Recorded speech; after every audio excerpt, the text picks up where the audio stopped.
ቅዱስ አሐዱ አምላክ አሜን። በስመ አብ ወወልድ መንፈስ ቅዱስ አሐዱ አምላክ አሜን። መንፈሳዊ ግጥሜ ድንግል ማርያም አደ ድንግል ማርያም አደይ ድንግል ማርያም አደይ ተስፋ አዳም በገና ናይ ዳዊት መርከብ ናይ ሰላም ድንኳን ናይ አብርሃም በትረ ሃሮን ኢኺ ናይ ገዲዮን ጸምር እመብርሃን ኢኺ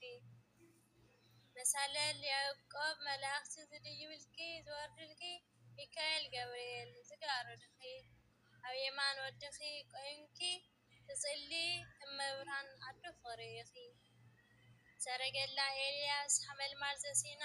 እመብርሃን እያ ኩሉ ዝልምና ንዓኸ ዝለመነ መዓዝ ሓፈረ ከም ቅዱስ ያሬድ ማህሌቱ ዘመረ ከም ኣባ ደቂስዮስ ተኣምርኪ ዝነገረ ከም ኣባ ቅዱስ ኤፍሬም ውዳሴኺ ዘመሃረ ድንግል ማርያም ኣደይ ተስፋ ናይ ኣዳም በገና ናይ ዳዊት መርከብ ናይ ሰላም ድንኳን ናይ አብርሃም በትረ ሃሮን ኢኺ ሰረገላ ኤልያስ ሓመልማል ዘሲና እመብርሃን እያ ኩሉ ዝልምና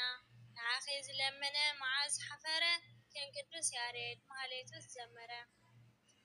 ከም ኣባ ደቂስዮስ ተኣምርኪ ዝነገረ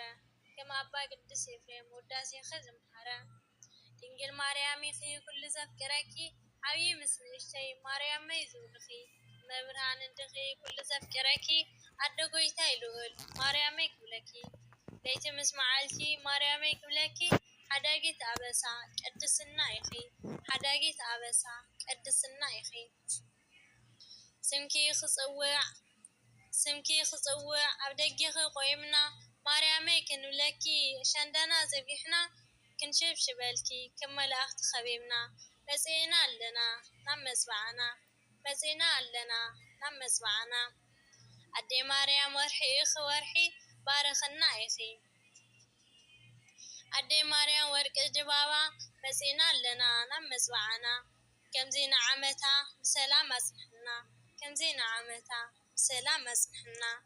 ኣሜን። ዘወደቐን በቅዱሳን መላእክት አርምለይ ወስብሐት ለእግዚአብሔር ወለወላዲቱ ድንግል ወለመስቀሉ ክቡር ይትአኮት ወይሰብ